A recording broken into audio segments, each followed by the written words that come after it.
Bonjour les amis, j'espère que vous allez bien. Aujourd'hui, j'avais envie de faire une vidéo qui est pour les personnes qui ont du mal à dire non et aussi pour les personnes qui, à chaque fois qu'elles disent oui, ça leur coûte leur énergie. Il existe une confusion qui peut être à l'origine d'une déperdition d'énergie. C'est lorsqu'on confond le fait de donner et le fait de permettre à l'autre de se servir.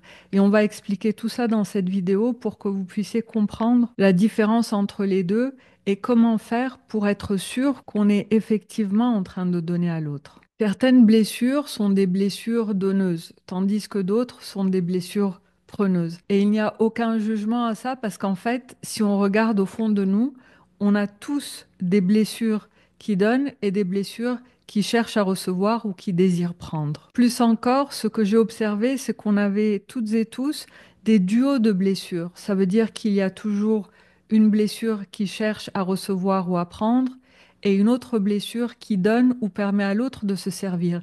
Et c'est comme ça qu'on arrive à trouver l'équilibre dans une relation. La réciprocité est un élément clé dans la durabilité d'une relation, et c'est pour ça en fait que lorsqu'on désire recevoir quelque chose, il y a une part de nous consciente qu'il faut un équilibre entre le donner et le recevoir dans une relation. Alors bien sûr, ici, je parle du plan de l'humain, du plan des relations humaine. Bien évidemment, je ne parle pas du plan spirituel sur lequel on peut parfaitement donner sans rien attendre en retour et tout est parfaitement juste sur ce plan-là, bien sûr.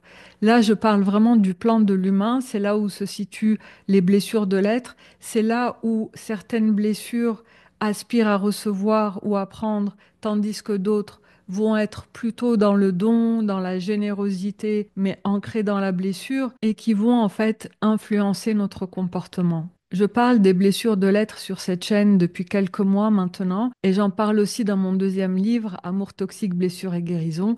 Si ça t'intéresse, tu trouveras le lien dans la description de cette vidéo. J'explique dans le livre, et c'est ce que j'ai envie de vous partager aujourd'hui, qu'il existe trois blessures qui sont du côté de donner et permettre à l'autre de se servir, et trois blessures qui sont du côté de recevoir et de prendre de chez l'autre. Et les trois premières font l'équilibre avec les trois autres. Les trois blessures qui donnent, ce sont les blessures d'humiliation qui permet à l'autre de se servir à sa guise, la blessure d'invisibilité qui se suradapte et va laisser l'autre faire à sa manière selon ses règles du jeu, et la troisième blessure qui donne, c'est la blessure de désillusion où là, on est vraiment à l'origine, à l'initiative de cet acte de donner. Contrairement aux blessures d'humiliation et d'invisibilité, qui sont les deux blessures d'oubli de soi, qui, elles, vont être plutôt dans subir ou réagir ou accepter ce que l'autre voudrait imposer. Et en face, on a les trois blessures qui cherchent à recevoir ou à prendre, la blessure d'abandon qui désire recevoir de la part de l'autre, la blessure de rejet qui cherche aussi à recevoir et qui va être plutôt dans le fait de demander, d'exiger des choses, et puis la troisième blessure qui cherche à recevoir ou plutôt à prendre, c'est la blessure de défiance. Et vous comprenez aujourd'hui qu'on va parler essentiellement des deux blessures d'oubli de soi, la blessure d'invisibilité et la blessure d'humiliation, parce que ce sont ces blessures-là qui laissent l'autre faire à sa guise, qui lui permettent de se servir comme bon lui semble. Et c'est ces deux blessures-là qui ont du mal à dire non, du mal à s'affirmer et du mal à poser ses limites. Voyons à présent plus en détail la confusion qu'on fait par rapport à chacune de ces blessures, à commencer par la blessure d'invisibilité. La blessure d'invisibilité nous pousse à nous suradapter. Sous le joug d'une blessure d'invisibilité, on va avoir du mal à dire non. On va avoir du mal à placer ses limites et à s'affirmer par rapport à ces limites-là. On va avoir tendance à avoir du mal à dire non à l'autre parce que c'est une blessure qui nous pousse à plus de bienveillance. C'est une blessure qui culpabilise très très rapidement. Et c'est pour ça que sous le joug de cette blessure d'invisibilité, on va avoir tendance à donner par culpabilité. Mais donner par culpabilité, ce n'est pas donner. C'est laisser l'autre faire à sa manière, selon ses propres règles. Sous le joug d'une blessure d'invisibilité, on va avoir tendance à parfaitement comprendre les limites et à respecter même les limites de l'autre. On va être très très respectueux du libre arbitre de l'autre. Ça, c'est vraiment d'ailleurs une des grandes forces de la blessure d'invisibilité, c'est cette capacité à accueillir la personne telle qu'elle est, avec ses limites, avec ses préférences, avec ses règles du jeu. Ça, c'est la force de cette blessure d'invisibilité. En revanche, elle nous empêche d'appliquer ça pour nous-mêmes. C'est-à-dire que nous ne respectons pas nos propres limites. Nous avons tendance à surestimer le besoin de l'autre, à surévaluer la souffrance de l'autre et puis à sous-estimer nos limites, à sous-estimer l'importance de nos préférences, l'importance et le respect de nos règles du jeu. Elle nous pousse à faire comme l'autre préfère. Mais on ne le fait pas dans la souffrance.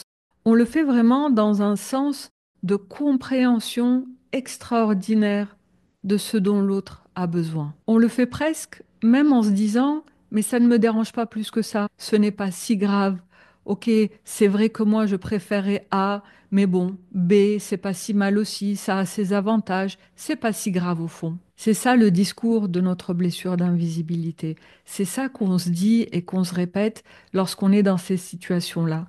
Et on fait ça parce que sous le joug de la blessure d'invisibilité, on devient littéralement allergique au conflit.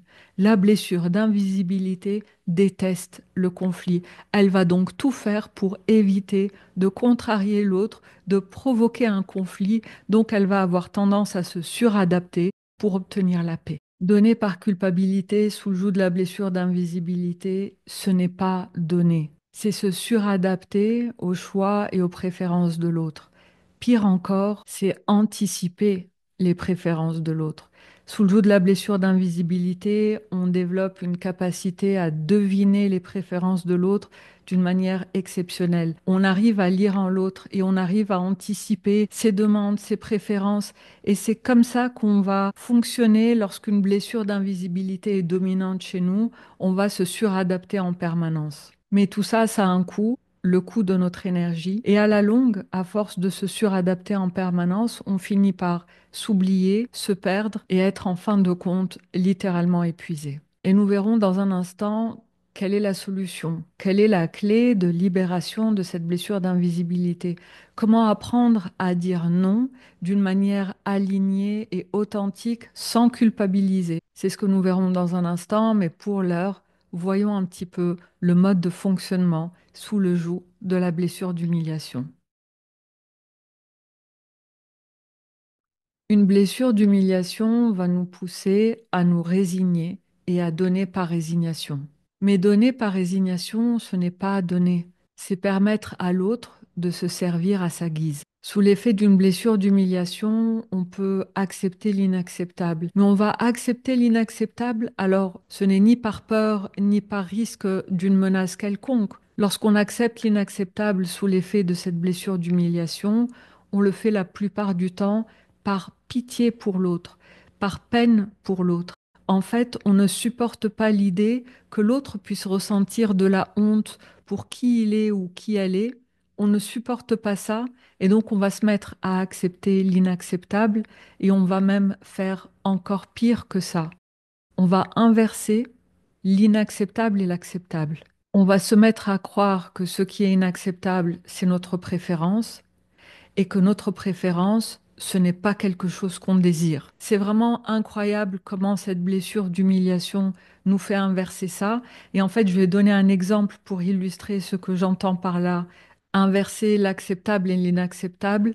En fait, quand il y a de la nourriture sur la table, on peut par exemple dire, ah oui, non, mais moi je préfère le pain brûlé, mais même s'il est extrêmement brûlé, oui, oui, c'est ma préférence, c'est ça que je préfère. Et on va prendre le morceau de pain extrêmement brûlé, carbonisé, quasiment pas mangeable, et on va afficher et affirmer que c'est notre préférence. Pourquoi est-ce qu'on fait ça? Parce qu'on veut épargner les autres.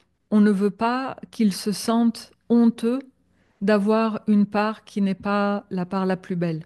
Donc on va se porter volontaire nous-mêmes pour prendre cette part-là comme si c'était notre préférence. On le fait tellement avec cette intention tellement bienveillante d'épargner l'autre de toute émotion désagréable. La blessure d'humiliation offre vraiment au monde cette bonté désintéressée.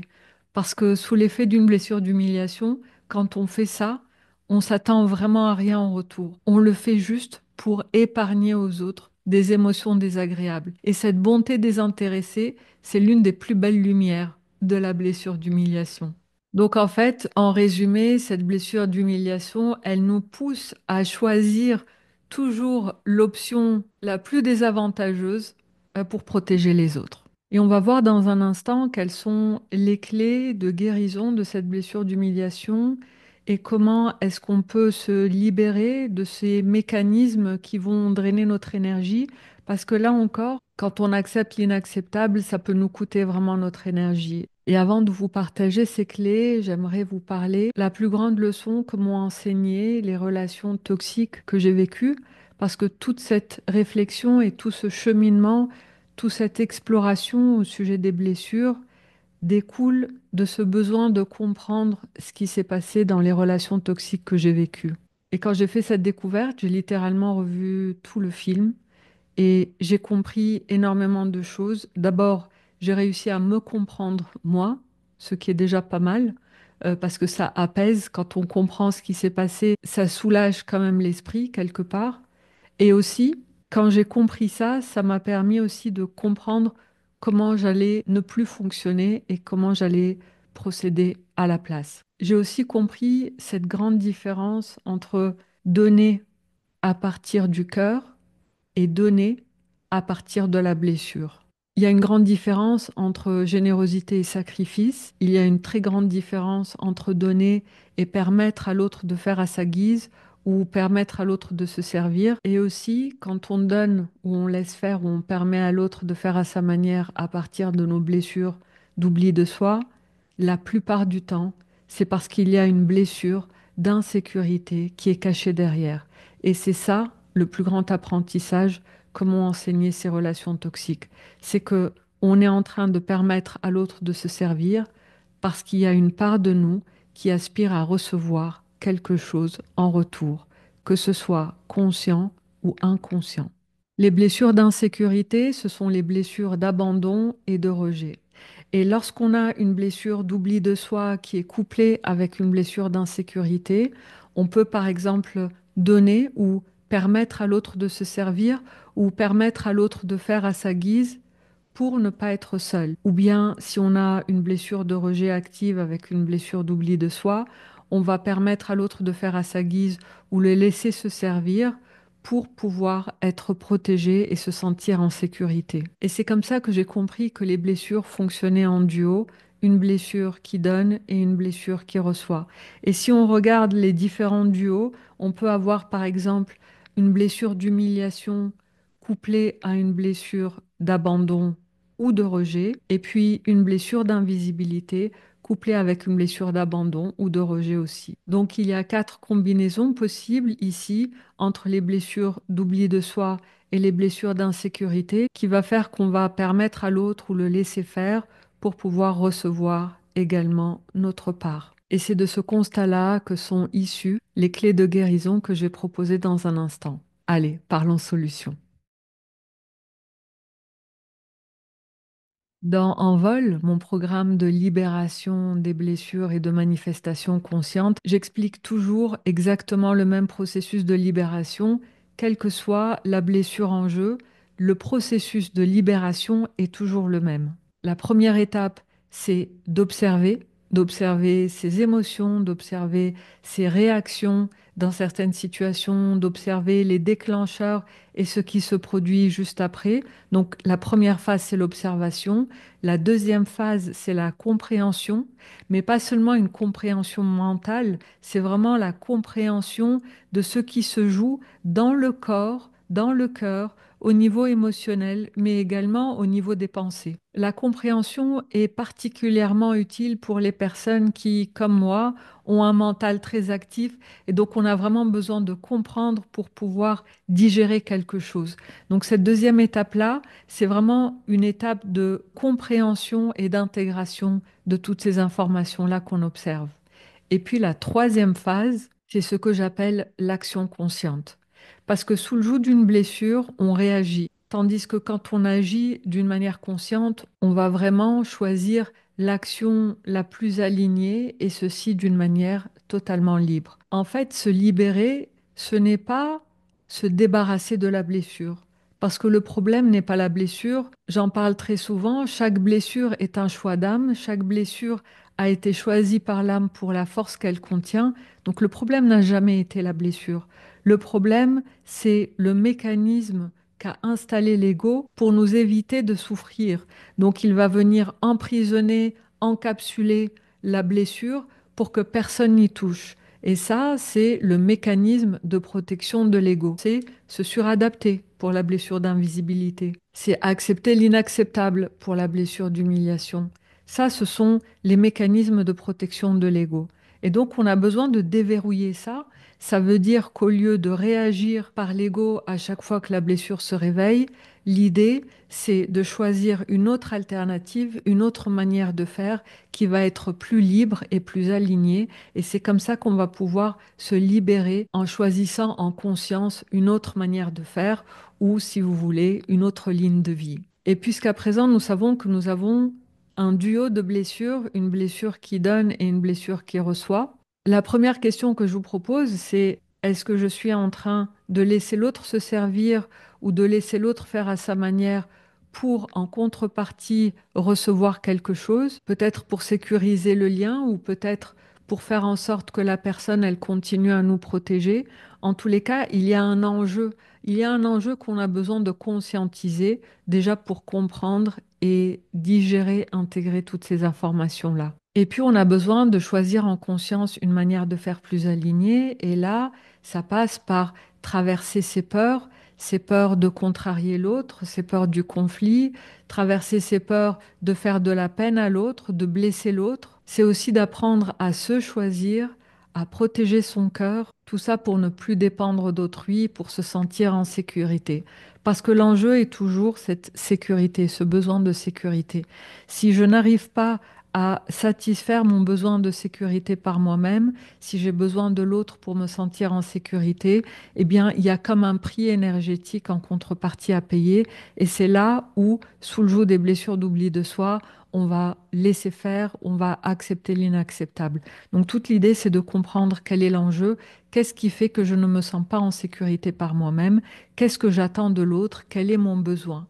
Et quand je prends soin de mon besoin, qui est un besoin de sécurité. Donc si je parviens à prendre soin de moi, à me protéger, à protéger mon cœur, à mettre la juste distance entre les personnes, je vais pouvoir cesser de laisser l'autre se servir à sa guise lorsque ce n'est pas OK.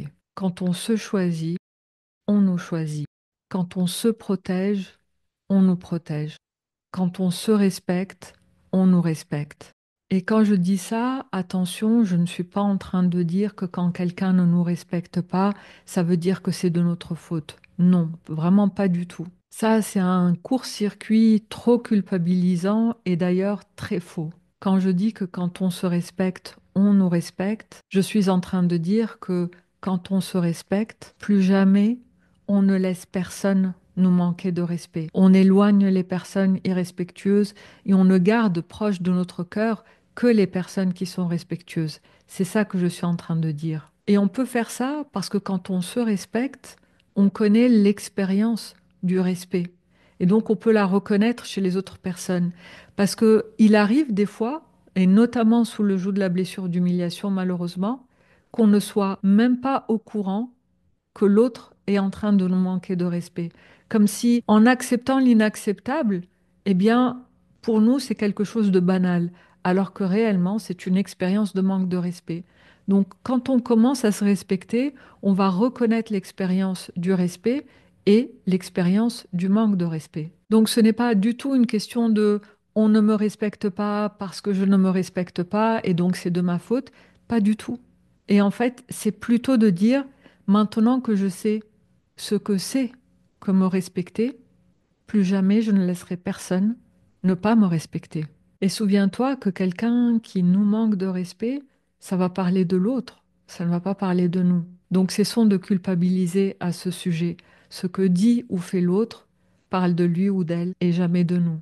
Apprendre à se respecter, à se choisir, à protéger son cœur permet de faire l'expérience de la sécurité émotionnelle et de s'éloigner des personnes qui en sont incapables ou qui choisissent librement de ne pas le faire. Et le changement, il se fait pas à pas, à commencer par l'écoute de soi, l'écoute de ses émotions, l'observation de ses réactions sous le joug de la blessure. Et puis petit à petit, le choix d'actions conscientes plus alignées et plus libres. Et c'est exactement ce sur quoi j'accompagne dans mon programme en vol, le programme de libération des blessures et de manifestation consciente, un programme intensif, il faut que je le dise, très intensif parce qu'il s'agit vraiment de rencontres régulières pour pouvoir explorer, se libérer et agir en permanence en conscience. Donc, si vous avez envie de savoir si ce programme est exactement ce qu'il vous faut aujourd'hui, écrivez-moi en cliquant sur le premier lien dans la description de la vidéo. Comme toujours, un grand merci d'être resté jusqu'au bout de la vidéo. Je vous embrasse très fort et je vous dis à très bientôt. Ciao!